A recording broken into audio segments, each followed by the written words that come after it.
very, very strict. And so I was just I was just banging. And I had a sister who played with Vicky and Sylvia at the time, Bo Diddley, and she passed away in 1981.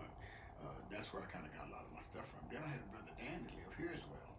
So mine came from the church, but then when my dad got the black line, we was in Charleston, West Virginia. I was playing football, so we ended up graduating from there. Then we went to Jupiter, Florida. My dad was sick, so I ended up started messing around with some musical bands and sneaking out the window, out the basement because we had a basement, so we sneak out the basement with a clam, hurry up, hold the window up so we wanted to get back and want to get back in. So, but we didn't have no telephones then, or no mess like we got now. So this guy named Big Joe Dynamo, he's in some of my stuff. He's passed away now. Him and AC Jones, those guys helped me, get into the thing. And when I went to run the talent show in Miami, Florida, it was called the Sir John Den. And man, I was doing ain't nothing but a hound dog. There was a black guy doing it with a hound dog. He was cracking up, and I won it. And that's when Jay Brown got the orders. I knew his music, but never, ever had seen it. And when he said something about getting a hotel, that ain't gonna work, not with me. But I'm going, oh, my mama killed me. Are you crazy? So those things helped get me started. And then he decided later on, I did a lot of parties, not really a lot of recording for James Brown. I did a lot. At that time, I was still learning. I didn't know enough about the instrument to really be, on top with everybody else. He had Zane there, and Zane was a great guitarist. He would help me with rhythms and stuff. But when he did give me a chance to play at the party, I dropped the pick. It cost me $150. I like, that's it. And I quit using it. And everybody else go out and party, and I'd be in a hotel trying to learn how to do each finger at a time, get the strings right, and realize what I wanted to do. Finally, I perfected it. So over the years, I perfected. So I mean, he'll tell you, like the guy at the studio doesn't know. He's like, how do you do that? How do you sing a lot? Because I can sing a lot of every chord. It looks like I'm doing one thing, but that's not what I'm doing. And then when I went to school, I got all the foundation of chords, structures, voicings, which nobody knows nothing about hardly today, and what you really need to do. So then I went with Tyrone Davis and Johnny Taylor and Jay Blackfoot. You ever heard a song called Taxi? Taxi, take me to the other side. It's an old tune. It's by Jay Blackfoot. But him and Johnny Taylor and all those guys used to hang out together. J.D. Blackfoot. Okay. And was he from Columbus? No, not that one. No, Jay Blackfoot. Jay Blackfoot's from like down around South Carolina. He's like. But wasn't there a Blackfoot from? Yes, the Blackfoot. Yeah, but that's different guy. Yeah. But he was a really nice guy. He hung around like down south. He would never come up in this area.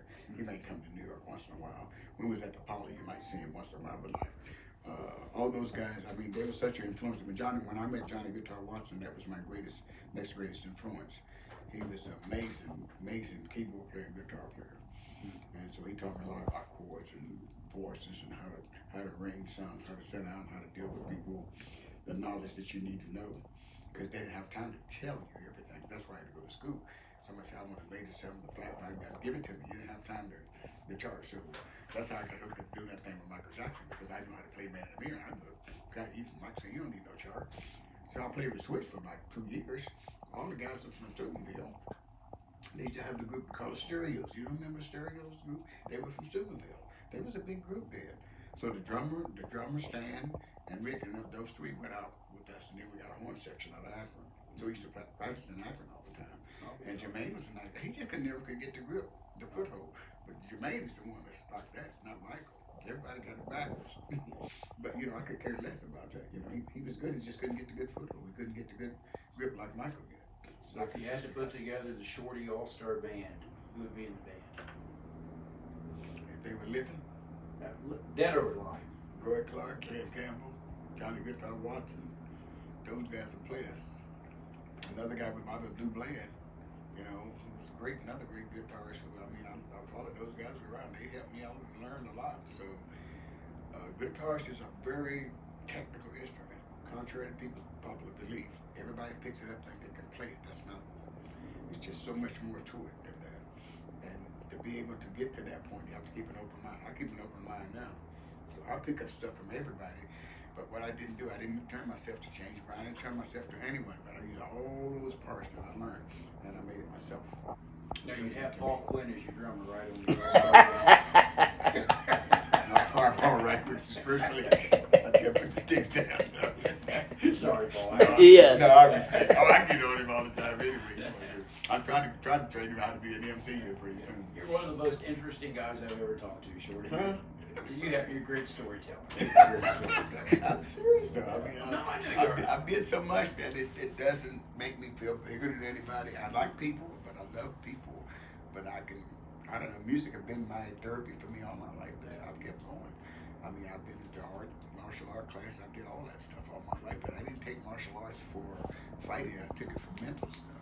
Because I used to be a hothead, man. I mean, I just say what I had to say. I had to learn that you can't do that. When you're working with somebody else, you got to do what you're asked to do. That's it. Oh, I got fired from a job. Oh, yeah, a couple when I was getting going. Oh, yeah. And they come back to me and say, hey, man, you don't want to do it. Well, we'll see you tomorrow. Here's your check, boo. Goodbye. Well, he has like, you have like 6 different careers. What, maestro? What do you do? Maestro is a musician. You know what that is? Yeah, yeah. No, you don't, because you wouldn't ask me that. Well, but that's one of the things you do. But maestro do you is say a botanist or a something? maestro is a instructor of all music. He arranges all the music for the band. Everybody's told what to do. Everybody has their part. And I'm in charge of it. So when the head man comes to sing and do his work, the band know what they got to do. I'm the guy. That's just one of the things you do. But I'm a geologist. I'm a Yeah, blockist. yeah, that's what I've it been is. raised. I'm in construction. I've been raised to do everything. I did everything. I didn't just lean on music just to. I didn't know about the martial arts, so here's my suggestion. What's that? You drop the Git part and become Kung Fu Shorty. No, I ain't gonna do that. Now you're trying to start some stuff. Kung Fu Shorty. But no, I never tell too many people about that because it's mental for me. It's not for fighting and doing all that. It's not. I've never allowed myself to get into thinking that way because all things that you see don't work when it's out in the world. They don't swing and kick no more. They shoot. So you can kick all you want. It's the Indiana Jones movie where the ninja comes out with the big Yeah, did you see sword that? and swings it around the Indiana Jones. Did you do that? You're done.